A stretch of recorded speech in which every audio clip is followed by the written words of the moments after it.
Welcome to By the Railside Podcast. It's a brand new year. New year, new us. I'm Zach. That's Jordan. And it's the same COVID. Yeah. Just kidding. We got a brand new flavor. We're in the 11th, 12th. 11th. We've had so many lockdowns that aren't lockdowns. They're like fake. It's like all the politicians get to stay home. Seems weird that like everyone else is considered essential. Yeah. Well, it's because we do stuff for the economy. Yeah. Not the politicians. It's like all the private schools, they're still remote learning, but all the public schools are not. Yeah. In the States anyways. Here we're just sort of we stay home, but not all the time. You'll come back, or does it start on the 17th? 17th is when they get to go back to school. Okay, so right now they're on online learning. Yeah. And then they'll go back to school. And then they'll jump back out of school. Yeah. Here's the thing. Kids are just bearers of disease. Yeah, 100%. So just let them go. Let them go back. They should be isolated at all times. Yeah. You know what? Just stop breeding. Actually, no. No, we need children. Fake breed. We have to create a learning and nurturing pod. And then you give birth to the child, and then you put the child in the pod. Just right into the pod. And it takes care of the child and teaches it how not to be a moron. You squat above the pod. You don't have just to. Drops right in. You could, but that might damage the pod. It's very fragile technology. Quantum mechanic built it. That's his name? Quantum? Yeah. No, he is a quantum mechanic. He works on the quantum pods. Anyways, yes, welcome back. We're back, and I hope you guys had a wonderful holidays, whatever you celebrate. We had a pretty good, all right one. Pretty good, all right one, yeah. Yeah. Our all right one was pretty good. Yeah, we didn't do a lot. You know. Saw the old man. Ate some food. Had some soup. Yeah, good soup. Too much, but it was real good. I was real full. I feel like we just stopped putting bread in it. Should be fine. I feel like if we just eat more of it. Build up a tolerance. That's not how eating works. Yeah, I can eat like 600 chicken wings and my tolerance is so high. How many chicken nuggets can you eat? Oh, probably like 4. Yeah. A small stomach. If it's not on the bone, I could go for some chicken wings. Google it. No. If you order it I don't, for a certain time. No, I don't need it Donuts. anymore. Okay. Where did we leave off? Oh, we left off at Endgame. We left off at a weak little moment. It's a little sad moment. 'Cause, old Tony's gone. But now, Peter's back. Because we watched Spider-Man Far From Home. Yes. The last movie in the Infinity Saga to wrap it all up. And Jordan's going to tell us all about it. Yeah, we're gonna go to a classic Laser 346. Bringing in the New Year strong. Let's go. Sometime after Thanos was defeated and Tony Stark's sacrifice, Peter Parker returns to high school. Now, Peter is out to see the world with his classmates and is wanting to take a break from being Spider-Man. But his fun-filled trip is suddenly sabotaged when a string of mysterious attacks by creatures called elementals start wreaking havoc all over the world. To make matters more difficult, Peter finds himself recruited by Nick Fury and an interdimensional newcomer named Quentin Beck / Mysterio to help fight them and uncover the truth behind the attacks. That was actually pretty accurate. Yeah, that was one of the most accurate descriptions that he's written. So I think he wrote this one like immediately after or recently after watching the movie instead of like watching the movie and going, "Oh fuck." Half a year later, like, it was about things. Gotta describe it all. There was a bird. And you know what? This is a good movie. I enjoyed this movie. The Home Trilogy, I think is what they're calling it.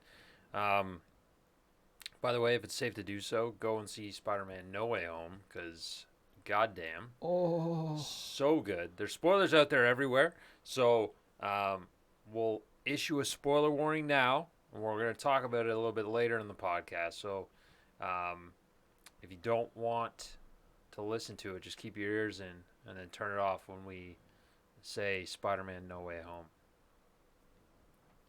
There was no way home. But this one we see, he's going to Europe, and he really just does need a break. You know what? It puts a lot on a high school kid to try and balance out so much. And I think so far, MCU Peter, he's done quite a good job at trying to balance it, but also showing the struggles of Peter Parker. And the awkwardness, and I think the high school romance and everything like that, and the drama that has been portrayed in these two Spider-Man movies is very accurate. Yeah. Like, at sometimes, uncomfortably accurate. Because I sit there and I'm just like, yep, that was me. I was the kid that didn't have any lines. I was just there in the background. Just background kid? Not talking. Yeah. Oh. But that awkwardness between MJ and Peter throughout the whole movie, and him being like planning out how he's going to tell her that just how he likes her, was just awesome. Did it bring back good memories? No, I didn't talk to girls in high school. You talked to several? Yeah. From a distance. I heard about this thing. I went to a fortune teller, and she told me about this thing called COVID. So she said, stay 6 feet away from me and don't look down. Yeah, do not. Don't. Yeah. It's my phone. It's weird in my pocket. Yeah. You couldn't even say that back then because phones were a lot smaller. Yeah. Well, they were kind of bulky. The flip phones, some of them were. Not bulky enough for that. Why is it too on your bulky. thigh? Wait. You heard of like hung like a horse? Yeah, that ain't me. It's my phone. No, yeah, they nailed a lot of the interactions with high schoolers in this movie. Mm-hmm. I thought the only person I didn't find that convincing was Flash for some reason. Yeah. But even still, like, there's always that one asshole, and I didn't really hang out with the assholes, so I don't really have anything to go off of. Yeah, we definitely had like the douchey kids in high school, but I don't think we had a rich douchey kid. No, because we had a few rich kids that were there, but they weren't dicks. We had rich kids? A couple. I can't remember their names. I can picture. One of them lived. It was a girl. She lived like just a bit farther down the road. Her parents owned a bunch of shit. Oh, who owned Haldeman Motors? We went to school with a girl that her dad owned Haldeman Motors. Oh, maybe I just didn't. I didn't really give a shit in high school about a lot of people, so I just ignored most of them, and now I've just purged all the records from my mind. Yeah, get rid of it all. I got a couple funny things. Sucks. Yeah, I got a couple funny things, like this skinny kid threatening me with his older brother, who definitely couldn't do anything because he would have risked scholarships. Yeah. What's he gonna do? Nothing. He's gonna sit there and watch me beat your ass. Calling you out. Can't remember your name. I can't remember his name either. I think I just remember his name. I'm not gonna say it because dox him. His full address. Our 3 viewers are coming at you. I swear, yeah. 2 of them are ripped, and the other one's got a gun. He's like that quiet guy on Billy Madison, the guy Steve Buscemi's character. Yeah. It's like, man, am I glad I called that guy. Don't threaten people with violence. Yeah, this is clearly a comedy joke, man. Yeah. Relax, everyone.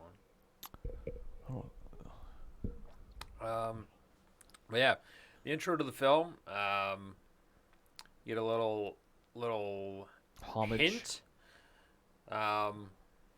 that maybe Nick Fury and Maria Hill are not not the people that we think they are.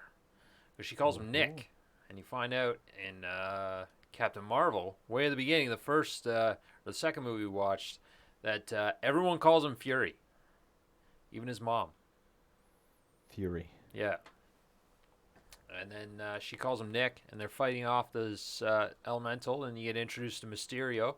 I guess based on the cartoons, when I watched the cartoons, I thought Mysterio was actually, like, had mystic powers and shit. Yeah. But in the comics, this is very accurate to the comics. He uses a lot of illusion and tech and stuff like that. Oh. He didn't work for Tony, so they sort of adapted it that way.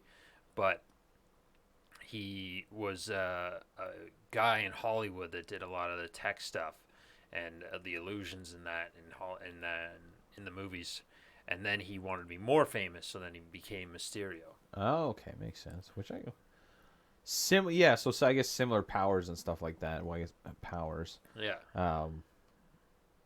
But different on the backstory. I noticed actually they changed the one guy, the professor.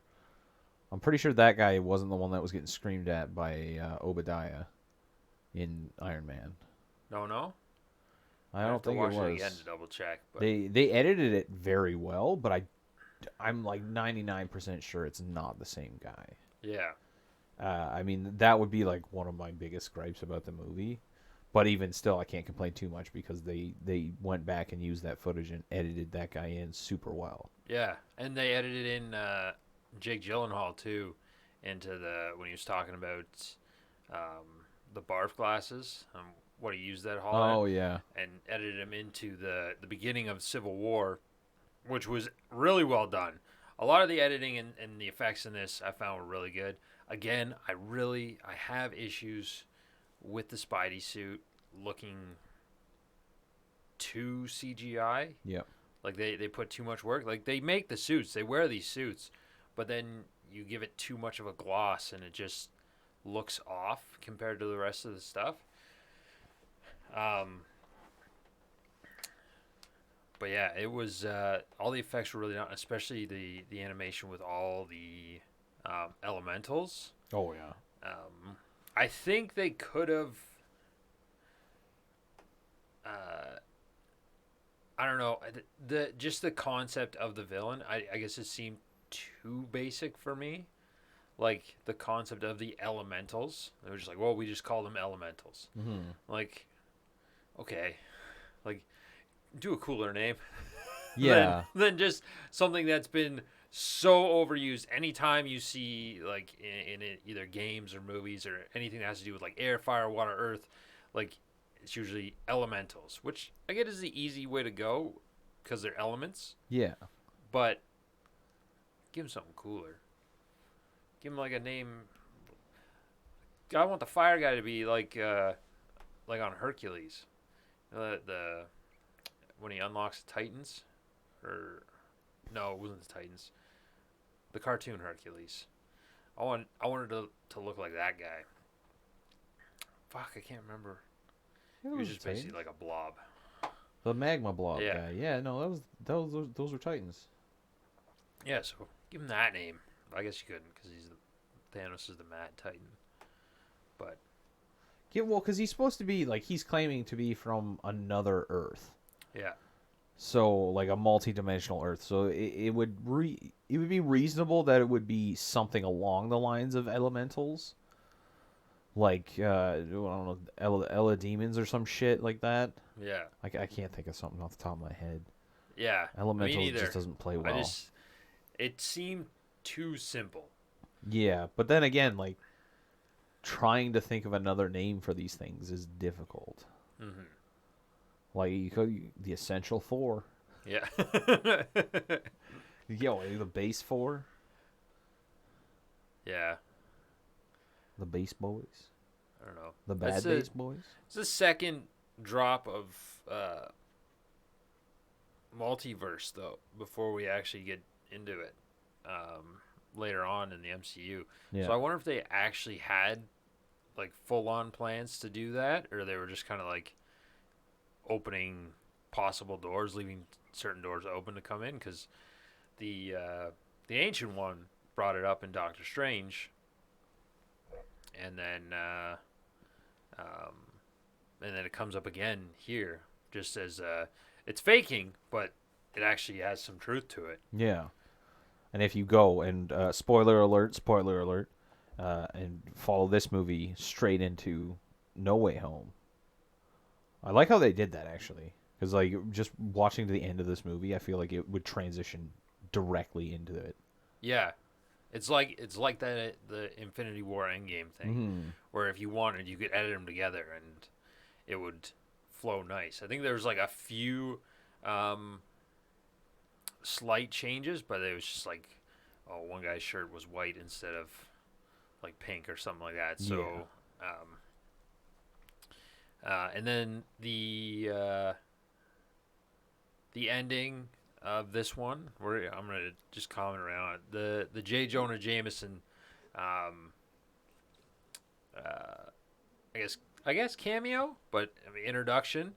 I like how they did it as a the dailybugle.net played really well onto like modern day, whereas they're like, if it's a junk thing, because kind of like, I think like Breitbart is one of them.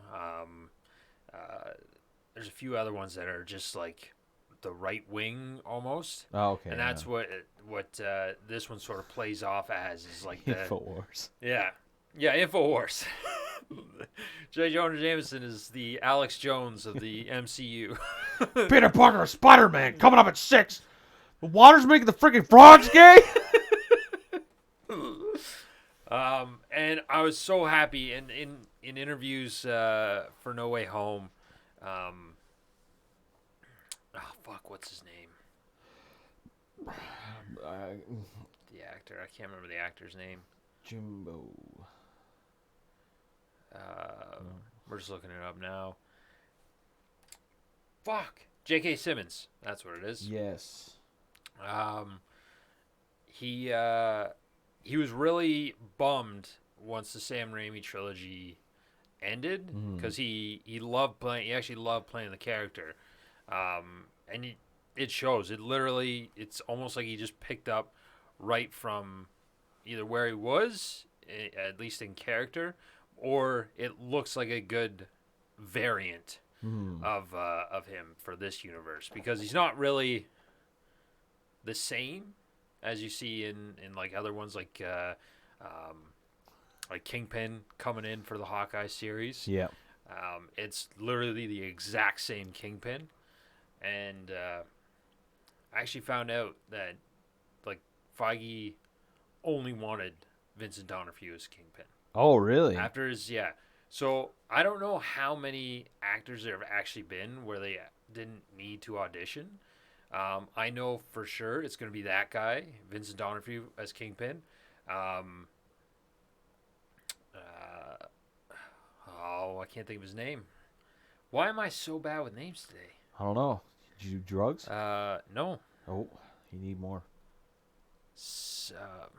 Who plays Sam Wilson?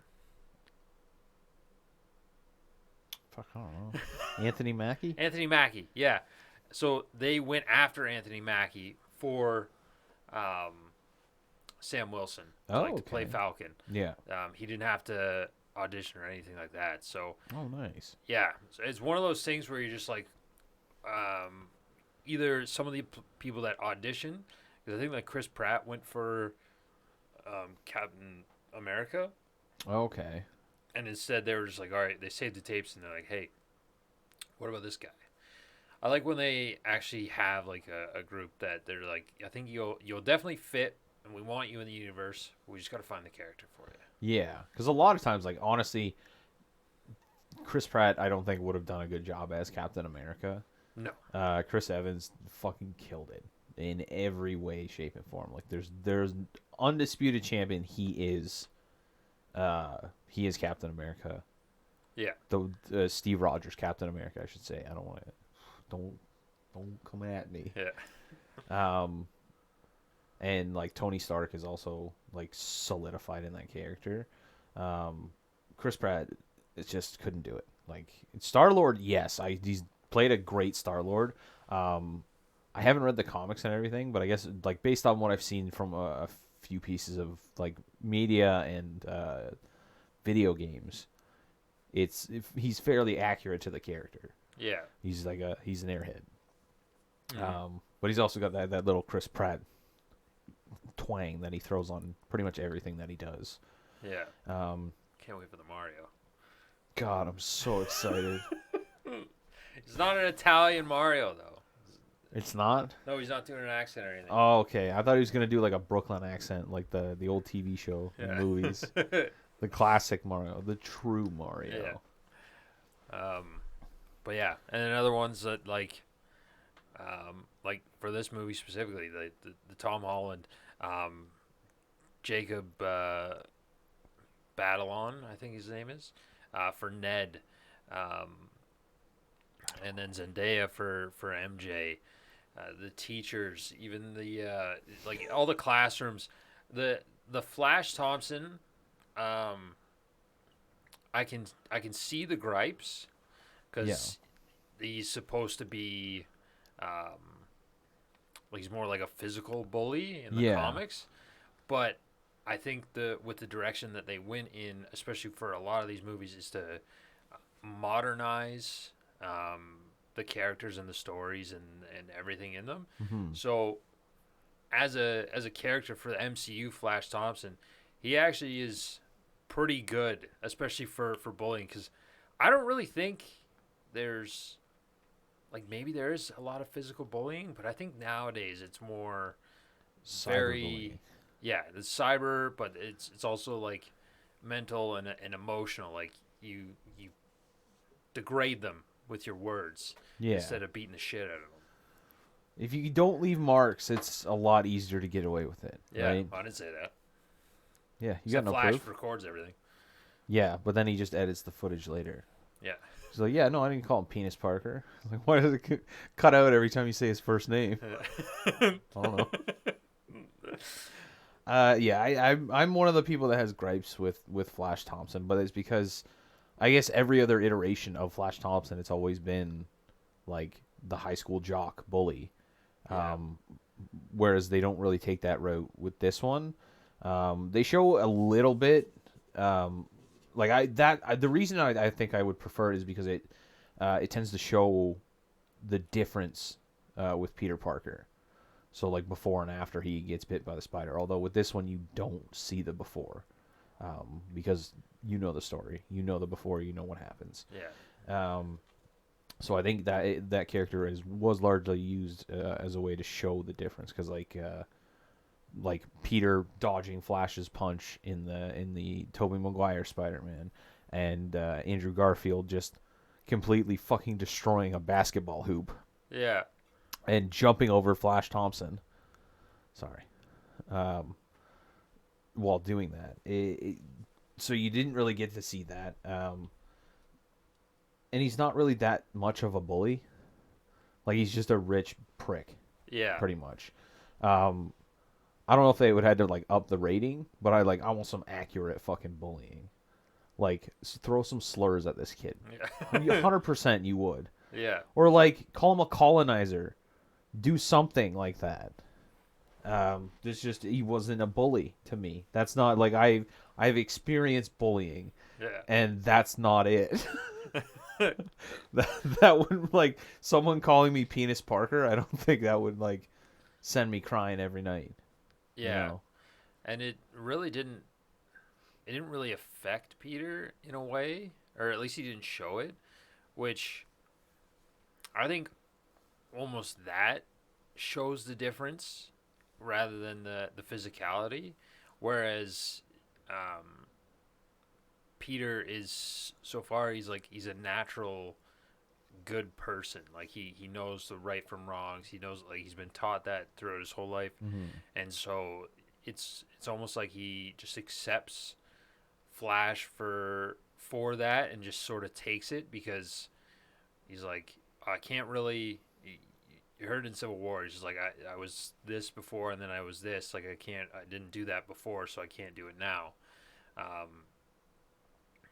And I guess he almost feels either empathy or pity, because knowing that he's taking it out on one who he thinks is the weakest one. Yeah. And you see it at the end of the movie when they're getting picked up. Flash's parents just aren't really around. Yeah. So you can almost tell, like, it's like he knows that he has either bad home life, or like he needs that outlet, and Flash doesn't pick on anyone else really in the whole movie. So it's almost like, instead of being the Spider-Man, like, even Peter Parker is being that hero by just take it out on me type deal. Yeah, but I don't think he's asking for it. Like, this is No. 100% like Flash, for some reason, is singling him out. I really don't see him as a bully. And maybe it is because he's a huge, like, well, not a huge victim, but he's like, his parents obviously aren't there for him, but he plays the rich douche very, very well. Mm-hmm. I actually liked that little thing at the end. I didn't know if that was like for the fans, or like for the people who are like, fuck that bully, like, he doesn't get any just desserts. Like, he pulls the credit for saving everyone because he was on Instagram Live. Yeah. And then his mom, because he doesn't ask about his dad, he just asks about it. No, mother didn't show up. The driver's like, no. I would have been like, fuck you think, man? Yeah. I'm standing here. Like, she's not gonna wait in the car. I think that was maybe put in for the people that wanted him to get his just desserts. But yeah, no, I'll never see him as a bully.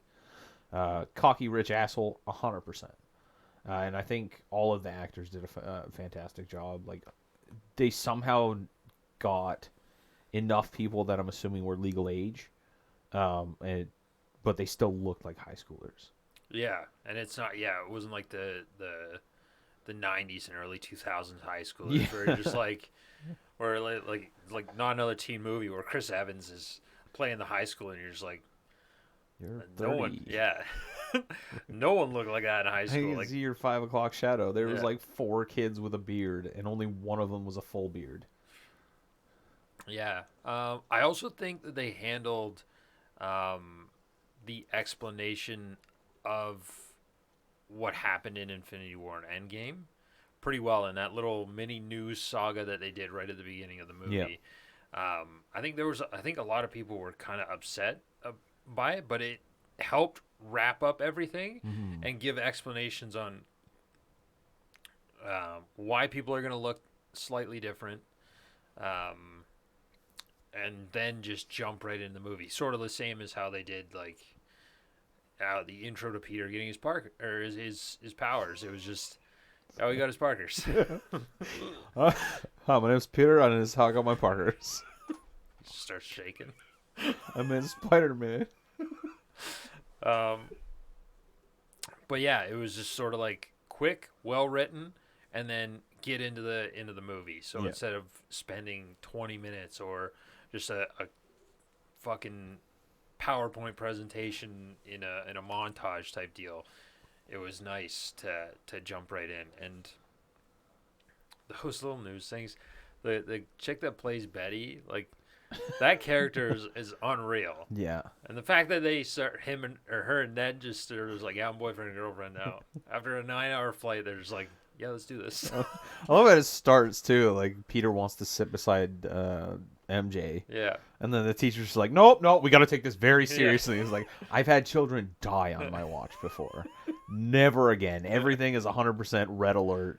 Fucking DEFCON 1. Yeah. You want shift 1 or shift 2? I'll take shift 3. I took an ambient. He's like, I can't chaperone all these kids by myself. What did that guy teach? Was it ever said? He teaches science. It was a science class. There's no fucking way that he teaches science. Move, yeah. He is 100% a gym teacher. No, he can't be the gym teacher because Hannibal's the gym teacher. Hannibal Buress. He plays the gym teacher. Oh, he got fired in the blip. Oh, he came back though. Yeah, and then he was like, "Yo, someone already has my job. Dope. I don't want it. You can have it." Um, but yeah, liked all that. The the interactions again. I don't know I don't know if it's the actors, if it's the writing, if it's the directors, if it's just the styles of all the MC movies, but um, the interactions between characters just seem so flawless, so relaxed, so natural. It's like you're there watching, like you're at the other table Hmm. watching these conversations.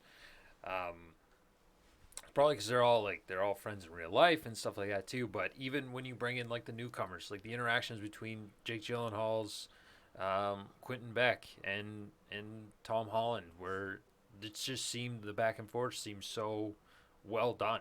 Yeah, and I mean they had like from what I've seen of behind the scenes footage, they had a great time on set. Yeah. Like those two had a lot of off-screen chemistry as well. Mm-hmm. He's sort of like a mini Ryan Reynolds when it comes to Jake Gyllenhaal. Yeah. Oh, excuse me. I think bringing Jake Gyllenhaal in as Mysterio, like he played it phenomenally. Yeah. Even like towards the end, after you learn that Mysterio is a fake, and he's got like a whole crew of people that hate Stark for some reason, um, and he's like trying to get it right, and then he finds out the one drone came back damaged and he didn't know about it, and instantly his reaction is just, "I'm gonna kill these people, Yeah. or I'm gonna threaten them, make them think I'm gonna kill them." Yeah. He played he was definitely the authoritarian leader of the group, Yeah. and it was just like an abused wife, or they were just like, hey, yo, no, you guys are all doing great. I'll fucking kill you, Yeah. but you guys are doing great. So you guys are doing 100%. It's great. I love it. But if you ever fuck up, I will make sure you pay for it. Yeah, But just okay. But don't do that. Okay, we're 100%. Scones? yeah,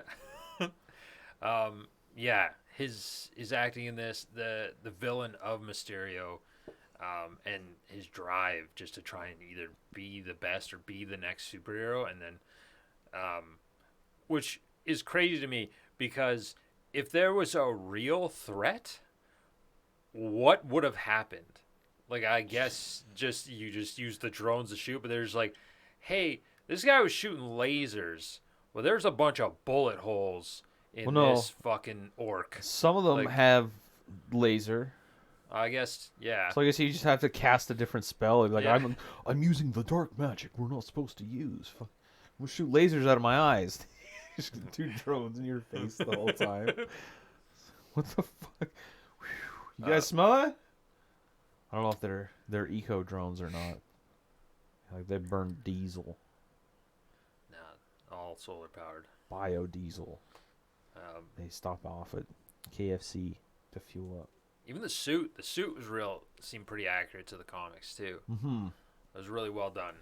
Although you only ever see him in an actual suit, like what, once, and he hates it. Yeah, As soon as Peter leaves, he's like, "All right, get me out of this fucking thing." yeah.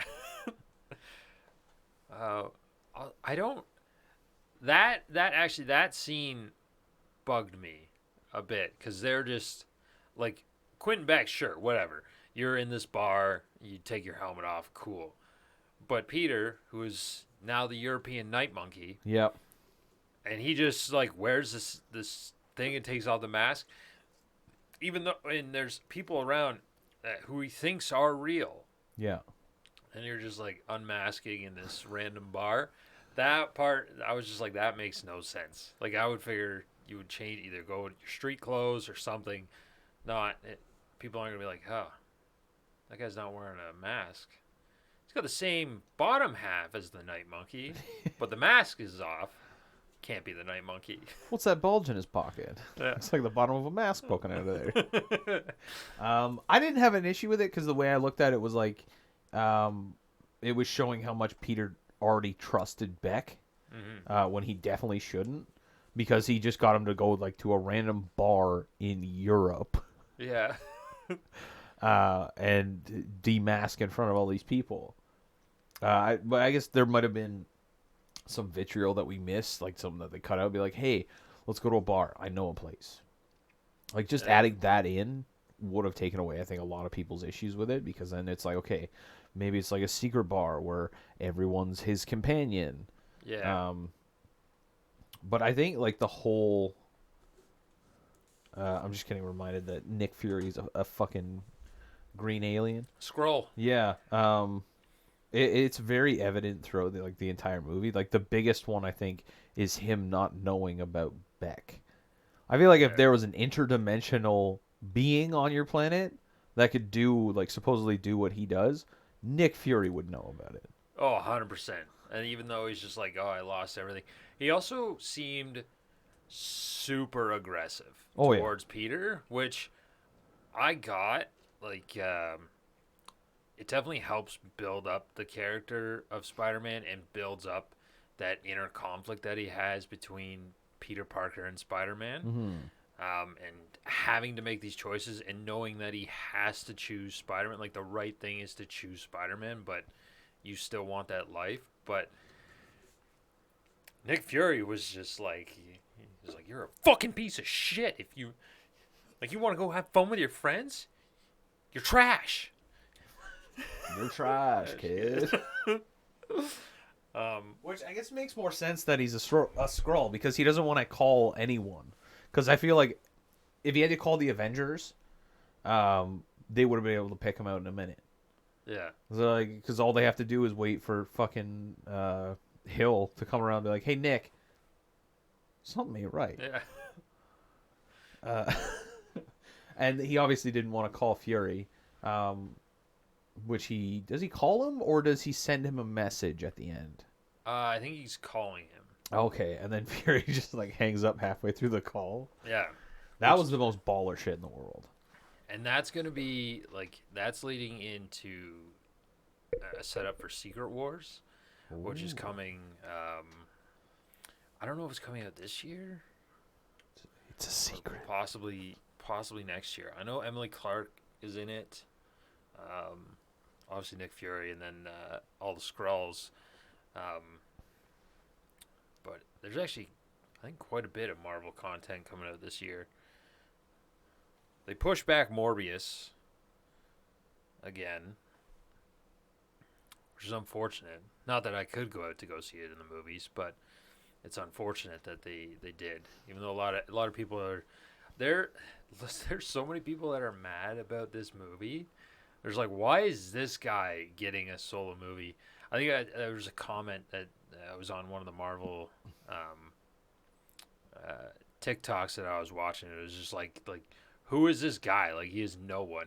And some guy was just like, no, he's literally one of Spider-Man's, like, biggest villains. He's an anti-hero.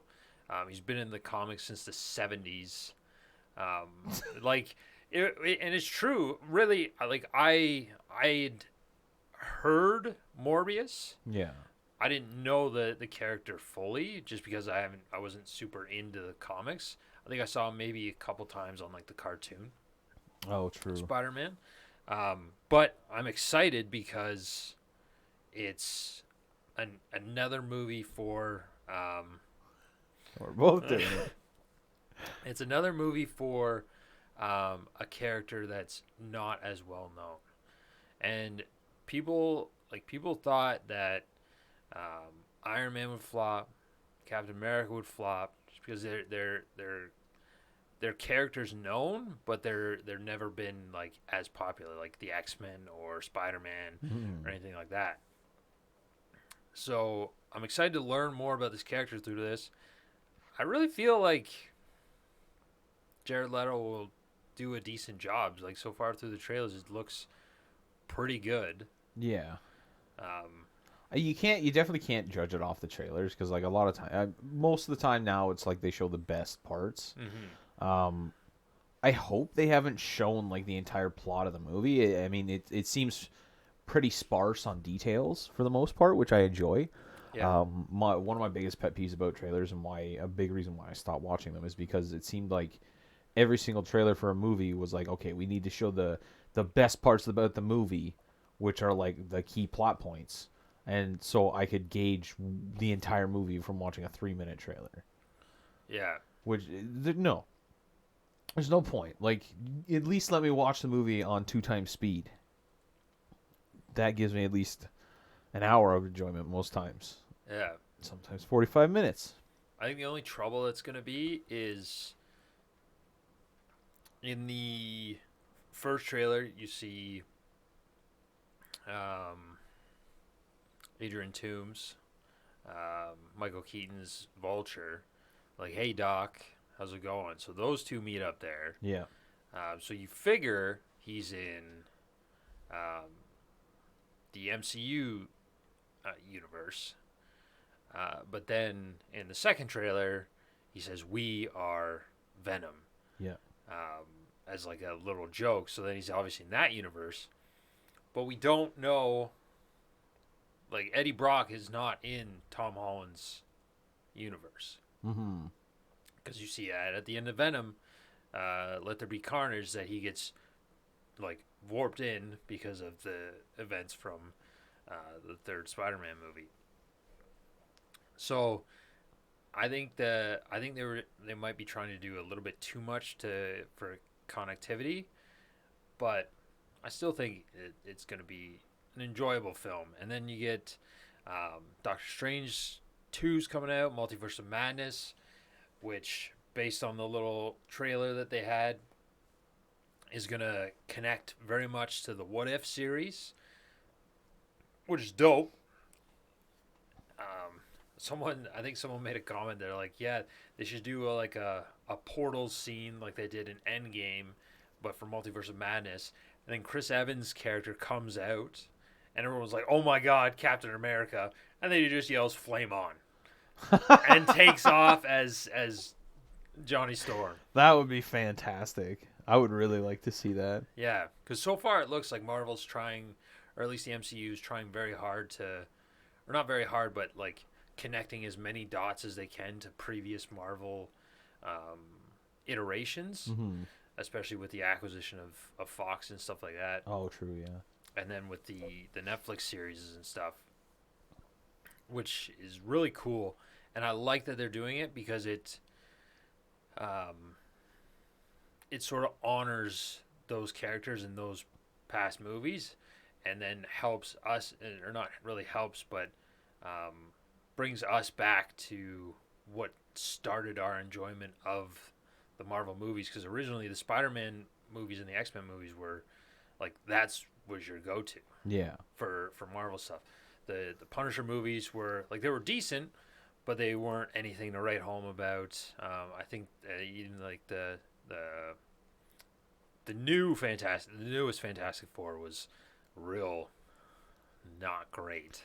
Yeah, I don't even know if I've seen the entire thing. I might then shut it off halfway through. Yeah, and even the first two Fantastic Four movies, like, they were pretty decent for what they were, but comparatively, when you see what they can do now, I'm so excited for them to bring it in, especially because the guy who's directing the Fantastic Four has been the guy that's done all 3 of the Spider-Man movies. John Watts is the guy, and apparently he's a pretty new director, but the fact that he's nailed the first Spider-Man, and then Far From Home, and then No Way Home, because they nailed that. We're gonna come back to Far From Home, but Spider-Man No Way Home, don't forget, you can turn it off. We're going to talk a little bit about this, because even though those 2 lit chicks in front of me pissed me off with their squeals, and sort of pulled me out of the movie a little bit, but that movie had so much like the acting, everything like that. I teared up multiple times in that fucking movie, and not even just because of the emotion that was going on the screen, but the reliving those memories of seeing Tobey Maguire, of seeing Andrew Garfield coming on screen, and even the performance by Andrew Garfield is like, in both Spider-Man, like Yeah. in this one, and then his universe, it was unreal. The emotion and everything that he's able to bring is crazy. So he saved the girl this time. Yeah. Finally did it. That's not a moment to celebrate. They don't have Fortnite in his universe, or else he 100% would have Fortnite danced. Yeah. He dropped them, James. Fuck yeah, I'm flossing on this bitch. But no, yeah, he crushed it in every single movie that he's done Spider-Man. I'm really glad they did that movie because, did that movie and are doing the multiverse and What If, because it is, not only is it like paying homage to every other like iteration of the Marvel stuff, it also gives them the chance to bring it back, and then like incorporate it in some way into that movie, like the spoilers, No Way Home. That's the new one, right? Yeah. Yeah, No Way Home, when they bring in Andrew Garfield and Tobey Maguire. They bring in the other Spider-Men. They bring in the villains. They even change them up because it's a different universe, so they can give them a different look, a more classic look, or something that's pays more attention to the comics rather than just turning a man blue. Yeah. And I think, Jamie Foxx really enjoyed that with Electro coming back. I'm glad they unmasked Willem Dafoe as the Green Goblin, just because he just has that ability for those facial expressions. You can see the changes between Norman Osborn and the Goblin. Yeah. Whereas, like, they still did a great job in the Sam Raimi universe, where he was able to do it with the voices and stuff like that. But the fact that they got rid of the mask made it look more real. I'm really, really, really glad that they gave Aunt May the classic line.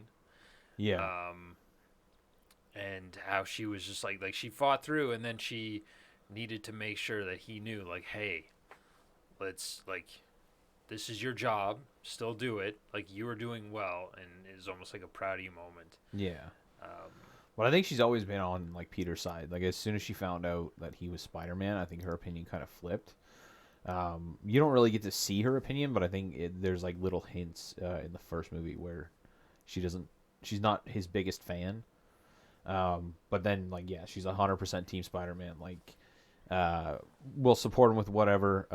Brought him to that banquet, and straight up just criticizing his performance. Thought you were a little stiff. Oh yeah, okay. Yeah. I can't remember where I was going with that. All I got on my mind is the fucking. What if they were doing a crossover with Morbius, Venom, and Vulture? Like, are they ever on a team together in the comics? Because if they're gonna do like a Flash Thompson, because I know at some point in the comics, Flash Thompson gets the Venom symbiote. Yeah. And he becomes, I believe, like an anti-hero. So I wouldn't mind them doing that. It makes total sense because Flash is like 100% a fucking fanboy. I just didn't know if they were going to release something else that would, because I think they'd have to release something else that has Venom in it if they want to confirm what universe that is from. Yeah. Well, they ended up doing that with the mid-cred scene for No Way Home, where Eddie Brock's guy gets sent back to his universe. Yeah. But a chunk of the symbiote got left behind on the counter of the bar. So I think that leaves it open to Tom Holland's universe having one. A lot of people were thinking that Eddie Brock's from Andrew Garfield's universe. Oh, Because it definitely can't be from Tom Holland or from Tobey Maguire's, because there was already a Venom there, and an Eddie Brock there. So another great thing is Andrew Garfield is very, very much open, if it's done right and everything looks good, to returning as Spider-Man for like an Amazing Spider-Man 3. Oh, fuck yeah. Because everyone, after his performance in No Way Home, everyone wants him back in a Spidey suit in another movie. 100%. which would be dope to see because his acting is unreal. Oh yeah. I would hope like maybe that was a nod when they were talking in No Way Home when the three Spider-Men were talking. They're both like, yeah, no, I fought an alien, and then Peter Parker Prime was, oh yeah, I fought an alien on Earth and in space. And then Andrew Garfield was just like, man, I only fought a dude in like a big rhino mech suit. So maybe that was like a nod, like they could use that now. Yeah. It's like, if look into the comics, I'm sure there's at some point like Spider-Man has fought an alien, so give him the alien and bring him back. Yeah. I don't know who they get to direct. I don't could they get this guy to direct, John Watts? I don't think so because I'm pretty sure he's just at Marvel Studios contracted. Oh, I think they get someone else because the Amazing Spider-Man was strictly Sony. Oh, So true. I don't think that they might now that Sony and Amy Pascal have seen like what Marvel does, Mm-hmm. and even with their characters, like they realize, holy shit, I'm raking in a lot of money because Spider-Man just became, I think, the sixth highest grossing film. Okay. Like of all time. It Oh, just shit. passed. Yeah, it just passed the Titanic this weekend, and this is during a pandemic. By Hell the yeah. way, if the pandemic wasn't a thing, I would have seen this movie at least one more time, again in Yeah. theaters, if not a couple more times, because it is one of those things. I think it's one of those movies that needs to be seen in a theater Mm-hmm. with other people around, Yeah. like all the like-mindedness. Same thing with Endgame. Like that was one of like those were moments where like being in the theater made it better. Yeah.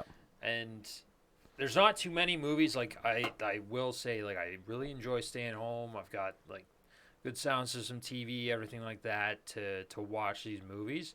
But there's just certain movies and certain things that are just better with either with a crowd of people, you're all experiencing it for the first time. Yeah.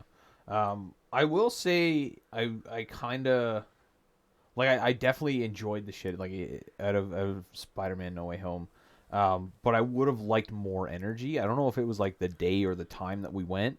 But I was hoping for more than just the two girls in front of you. Like I was getting hype at it. Like at one point I stood up and I immediately sat back down because I was like I don't want to fuck with the people behind me. But when we went to go see Endgame for like the first, second, third, fourth time, Yeah. the energy in there was like ridiculous. Like people were standing, cheering.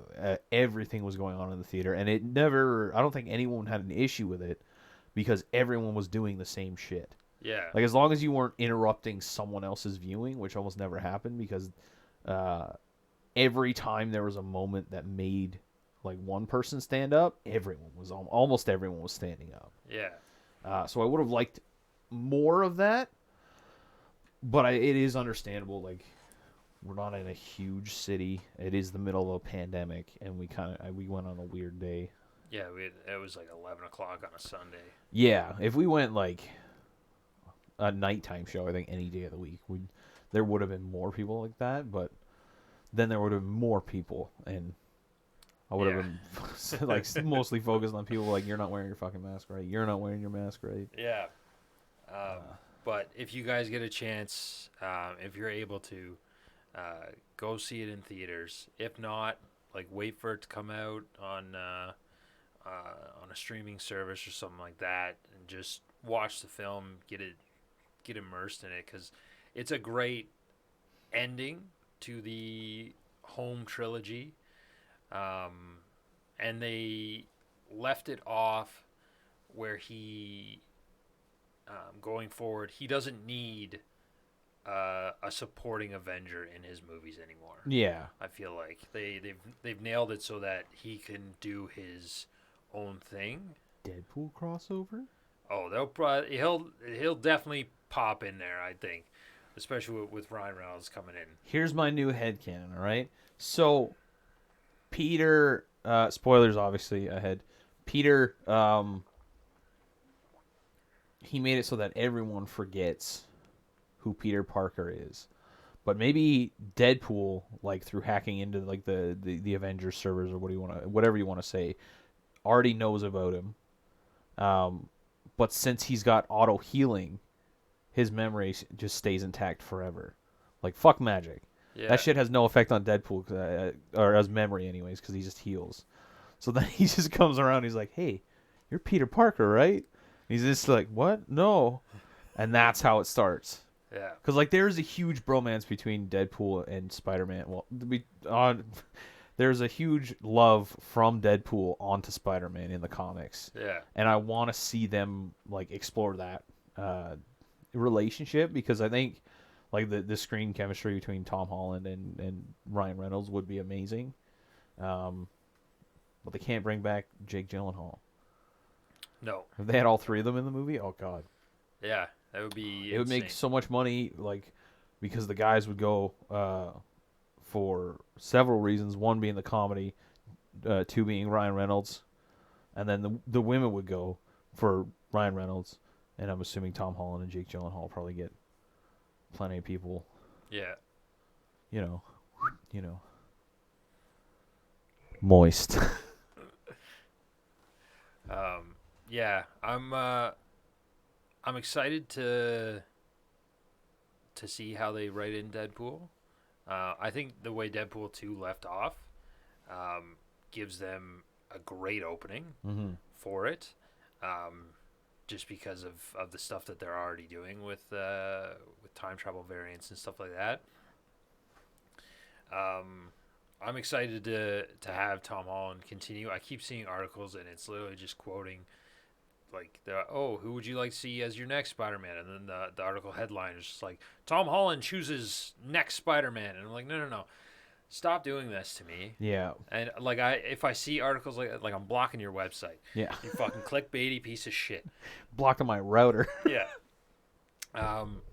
Because I feel like he is okay playing this character for a long time, and I'm very willing to see it just because I want to see the brand new relationship start between MJ and Peter, even though we already had this awkward love story-ish thing, very very accurate awkwardness to it, but seeing it develop more, seeing him do his own thing, bringing in newer or different villains that are more from Spider-Man and not just like toss over like team effort type deals, because realistically he's not part of the Avengers anymore. Yeah, true. Because of what happened in No Way Home. But yeah, I'm stoked to see that. I'm stoked to see what John Watts does with Fantastic Four.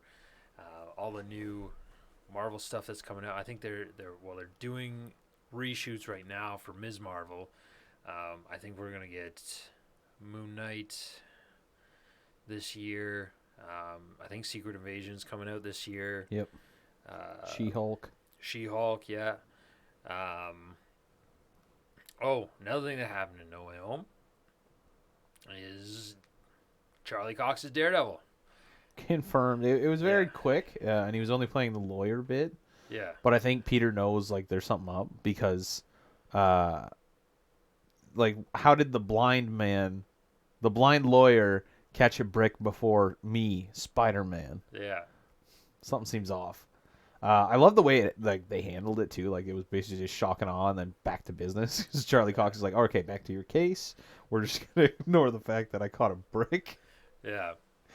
And what's his name? Vincent D'Onofrio or some shit.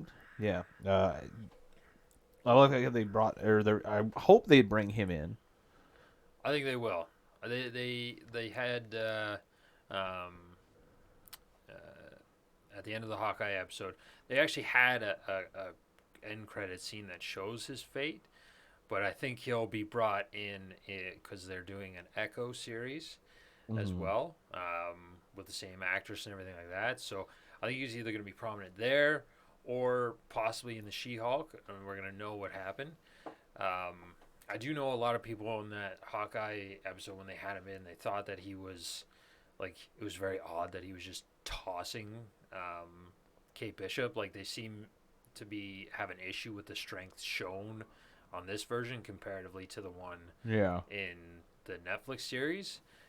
But Vincent brought it up himself. Like in the first season, like when they first fight when they fight in the alleyway, I think on the last episode of the first season, he's tossing Daredevil like a rag doll. Yeah, that's like true. 10, 15 feet, Daredevil's flying across the thing. So I don't think they upped it. I think it probably the reason why it looks so bad is he's literally tossing a 110-pound girl Yeah, that's what I was comparatively gonna to say. like a 190-pound dude. So him being back as Kingpin is going to be great. I feel like Hawkeye is going to be done, or Laura's going to pop up in like Secret Invasion or something like that. Oh, true. Yelena's got to come back. That's Yeah. probably my favorite character now. Is Yelena? Yeah, 100%. Her and I want to like see an action interaction between like her and Korg. I think Yeah. that would be one of the funniest things in the MCU. I really hope they bring her back because it would make sense if they brought her back with Kate Bishop. Because I mean they have the pretext of like they're somewhat frenemies, I guess if you want to say it that way. They're friends and enemies. Mm-hmm. Because she's like she doesn't want to hit you, but she also doesn't want you to kill Clint. Yeah. And just like their interactions together were fantastic. I would definitely like to see more. But I don't know how they do that. Like, are they going to do Young Avengers or some shit like that? Is there such a thing? Yeah, there is. I think that's actually what they're slowly working towards. Because with the Young Avengers, there was Kate Bishop. There's 2 kids from the WandaVision series. Yep. Who else? The kid from the grandson of the old guy in Falcon and the Winter Soldier. He's technically a super soldier. Oh, really? So he's like a little mini Captain America. Oh, okay. And then Ironheart, they're doing an Ironheart series. Yep. So I think they're going to do well for that. Oh, I forgot. The Black Panther 2 is coming out this year as well. Oh, yeah. So that'll be nice to see. I saw a lot of people were. Again, I say a lot of people. It could just be like 1,000 people on Twitter. It just makes it seem like a lot, but so it's enough that all these clickbaity websites pull it up. But because Chadwick Boseman's brother says like, "Hey, like he would want you to recast T'Challa," and I'm like, "No, you probably just want like some residuals or something like that." Like, there is no reason to recast T'Challa. Yeah. There's no reason to recast that character and take that away. Chadwick Boseman did a unreal job at the character, and he, like Tony Stark, like Captain America, he's solidified in that character. Mm-hmm. Have someone come in as a Black Panther, and I think I'm excited to see how they handle his like real life death in the movies. I'm really looking forward to Ryan Coogler and how he writes that into the MCU. And Kevin Feige's also said like he does not want to like you can't recast. Yeah, no, not at this point. Like with the job that he's done, and the I guess even just the prominence in the MCU, you cannot rewrite it. I want to know what they're gonna do as far as like writing him out of the MCU, or if they're gonna do it. Maybe they're just like, yeah, no, he went off planet. Oh no, he's gone forever. We're just not gonna bring it up ever again. I know I've seen a good amount of people like complaining, like, what are they gonna do? Like, you can't just put a new Black Panther on the seat or like on the throne. You don't technically. The Black Panther doesn't technically always have to be the ruler.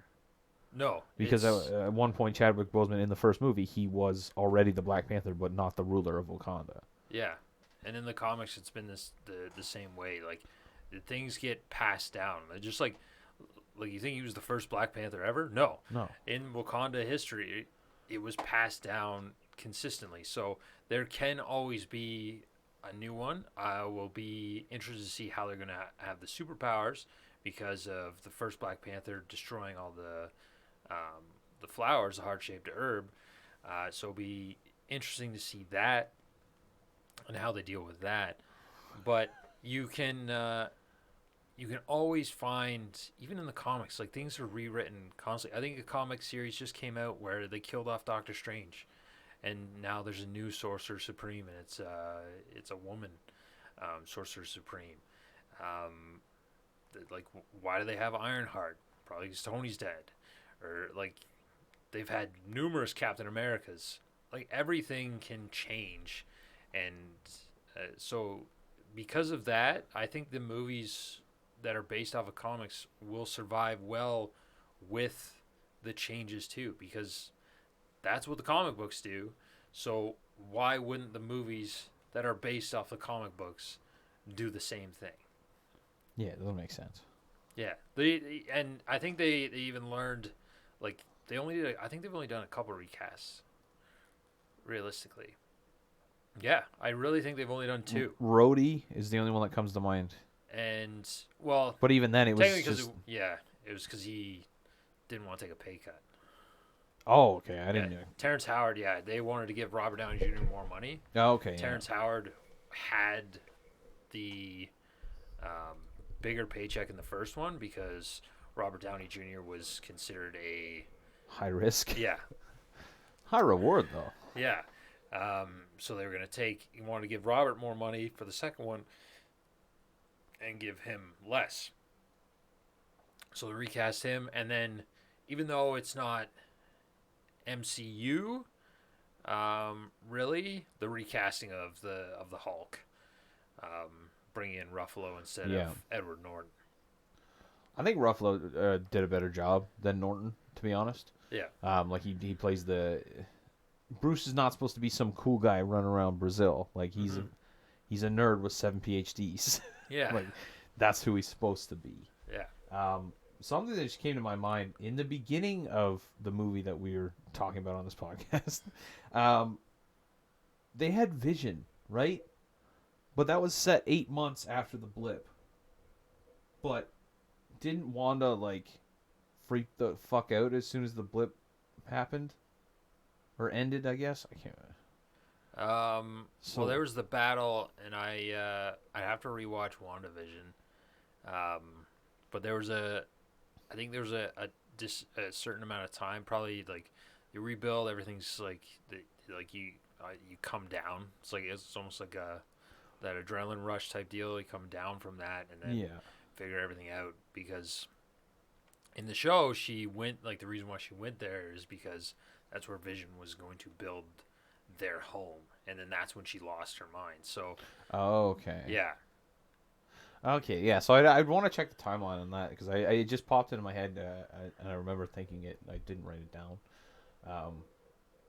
but it just didn't make any sense. Like, wouldn't there be the like white Vision rolling around, or is he just hiding from everyone? Yeah, could be hiding. I wonder if they're gonna still keep him in some role. I don't know. It's good to see. It's gonna be good to see Wanda in Doctor Strange. Just the connectivity of all these stories, and being able to, like, have these characters pop in and out at times, and having it so that they're actually written well. Like, nothing seems forced. They're just like, oh, gotta bring this guy in. Yeah, it's never, we gotta bring this guy in. It's, oh fuck, it's that guy I saw in 4 movies ago as, like, a background character is now getting his own shit, and then they intertwine everything together in background shots. Which I think Marvel has pretty much nailed it at this point, like, because they've been doing it since fucking 2010 almost. Because in this one, anyways, I think they did a decent job editing wise. It seemed kind of weird that Quentin was just in the background. I think it would have been better. Maybe he was. They did it.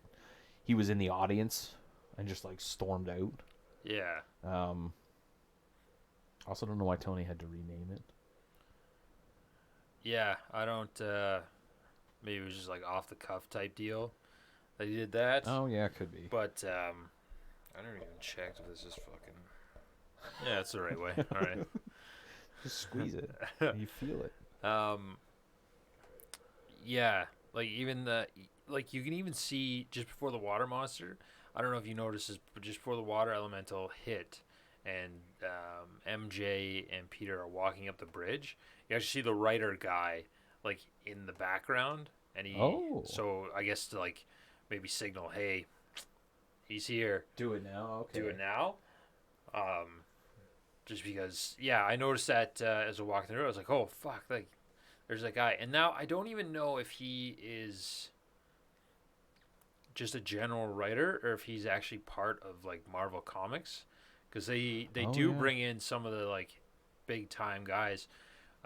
One of the ones that was in the support group in Endgame, the bald guy that after Joe Russo was said like, oh, he cried before they were serving the salads, and then the guy who asked, what about you?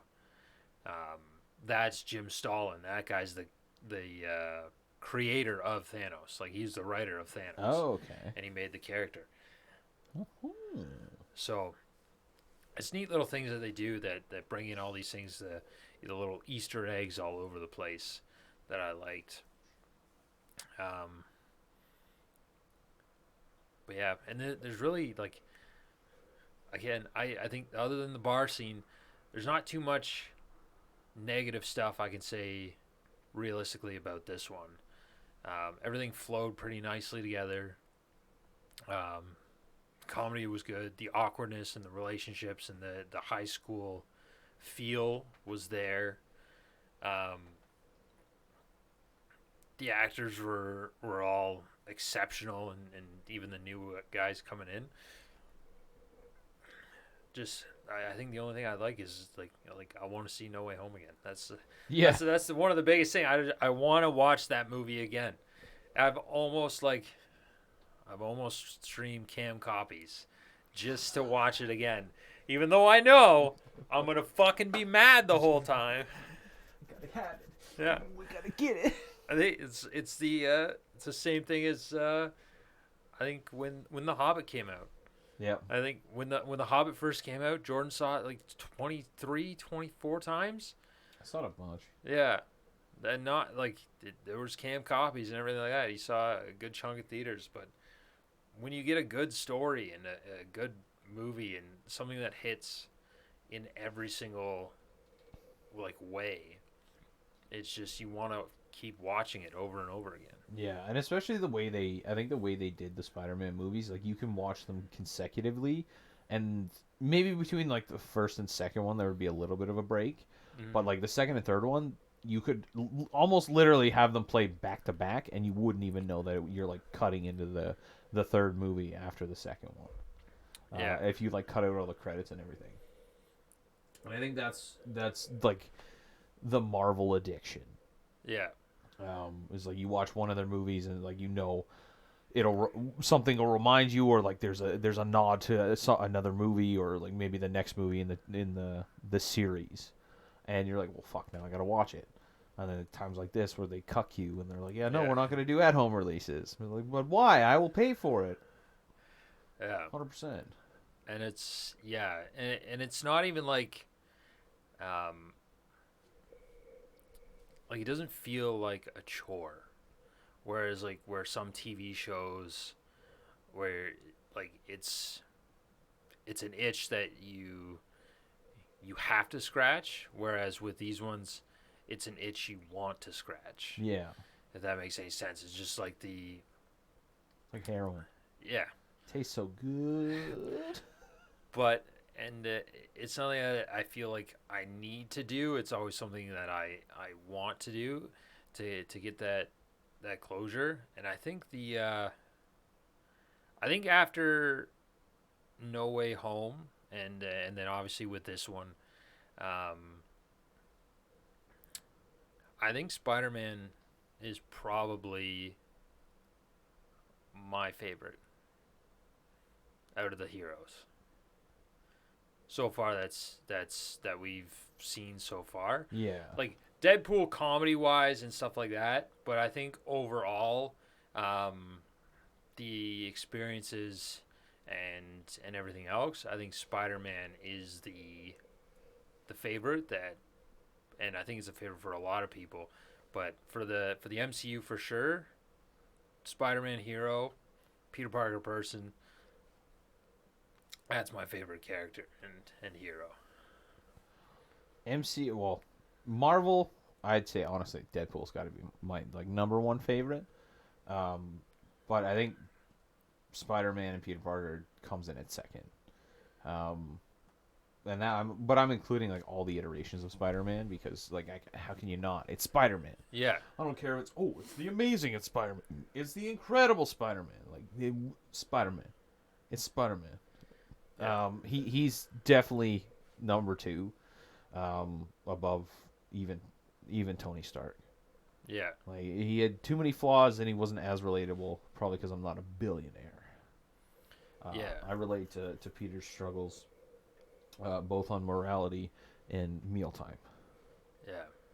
And I think that it was like a speech. I don't know if it was at like a Comic-Con or something like that, but it was Andrew Garfield, who explained what Spider-Man meant to him, but how it means to, like, what it means to everyone else is, because you have all these iterations and everything like that, and because it's just this like little nerdy kid or almost like outcast kid, anyone could be Spider-Man. Yeah. And that's the general appeal is when you see that character, you're like, I could be that character. There's a relatable, either relatable there or there's a relatable version to it, because everyone feels like they're out of touch or they don't fit in, or there's just something about them that are just like, but then you're like, oh, this kid does the same thing, but he's a hero.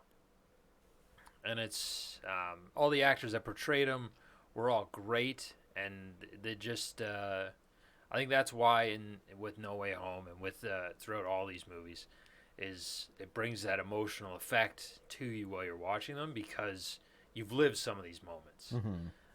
You've been there. You've had that awkward conversation with a girl. You've had either the heartbreak or the loss of someone that was close to you, and you pushed through and you found ways to do it. So I think overall, yeah, it's definitely my top tier. I'd even throw it as all heroes. I really like Batman just because he's fucking grim and literally has a solution for everything. Yeah. But yeah, if I were to be a superhero and I had to choose out of the existing ones, I'd be Spider-Man for sure. I still go with Deadpool just because healing factor, sanity. That's the odd choice for a depressed kid. Can never die. No, but I can experience death over and over and over again, right? Like, it's that choice between, do I want to die or do I want to experience death over and over again and see what happens, you know? Plus, I could always just fuck around, find out, and eat myself into a sun. How many different ways can I kill myself? All of them. And then I can tell the depressed kids, like, this is what it's going to feel like. Yeah. And then you're going to experience this thing called nothing. Whereas I just get to do it all over again. Yeah. And you know what we call that? Tushte. I kind of hope they do, when they bring Deadpool in, I hope they do Deadpool kills the Marvel Universe. And, like, that sort of happens either in a different multiverse and then he gets, like, taken out or something like that. But that would be cool, because a lot of the heroes that are in there, like, already shown, that are in the MCU are in Deadpool Kills the Marvel Universe. So yeah, I don't know. I'm I guess hooked. if they haven't made a connection to the MCU already, they could say that it's just another universe. So he could go through his entire universe, kill all those people, and then fuck around with the time dealy and accidentally set it to jump into a multiverse, because maybe the multiverse wasn't actually a thing at that point, but now it is, and now all the worlds have multiverse. Yeah. I don't know. They're gonna have to jump through a lot of hoops, I think, if they want to do that.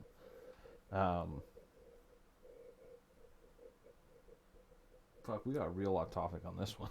Yeah, but it's because it's hard, because you can't, like, I really only can say good things about this movie, and there was just you're shaking the camera. I'm sorry. Yeah, there's just great writing, great acting, great directing, great effects. Like, everything in this movie nailed it on the head. It was great. I'll probably give it I'm gonna give it a 9.8.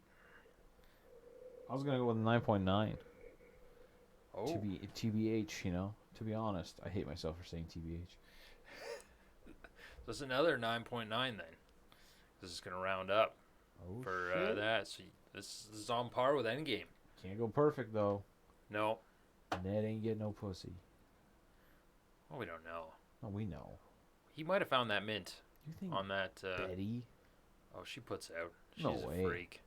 Freak in the sheets. No way. Her touching his face, that's her third base, all right? Yeah. She let Ned imagine what her nipples look like. Yeah. That's like, whew, that's too far. That's like we're going to church tomorrow morning to pray that out. Yeah. Well, I guess she does start working on that right-wing news network. Yeah. Scum. Betty. So that's a 9.9 from us here at By the Railside Podcast. Let us know what you thought of the movie. Tweet at us, Instagram at us, comment on the YouTube. I think you actually you leave reviews on Spotify now. Ooh. So you can do that. Only leave good reviews. Yeah, not the negative ones. We'll delete those. If I see any more goddamn 1-star too sexy reviews, I'm gonna get pissed. Write a song about us. Yeah, we'll use it at the beginning. Drop a diss track. We'll still use it at the beginning. Yeah, don't do that. You afraid? Absolutely. I'm not. You know why? You can't hurt me anymore. Yeah, join us next week. I think next week we are going to count down the list from worst to best on how we rated the Infinity War saga. Maybe go over a few other choices, and then we're going to decide what we're going to talk about next. Who knows? Maybe it'll be movies, maybe it'll be TV shows. Maybe we'll just review 1980s cars. Or Hot Wheels. Ooh. You know what Hot Wheels are based on, though? Cars. We're coming back full circle. And you know what movie is based off Cars? Cars. James Bond. Ooh. He was in Cars. That is true. There's some good movies. I gotta watch the newest one. Newest Cars? No, James Bond. But yeah, join us next week. Or if you got any suggestions too, let us know. Other than that, you guys have a great night. Enjoy the rest of your week. Stay hydrated. Yeah, because it's cold out there. Minus 20 fucking 6. Jesus. Yikes. Cold butter season, boys. Can't spread it.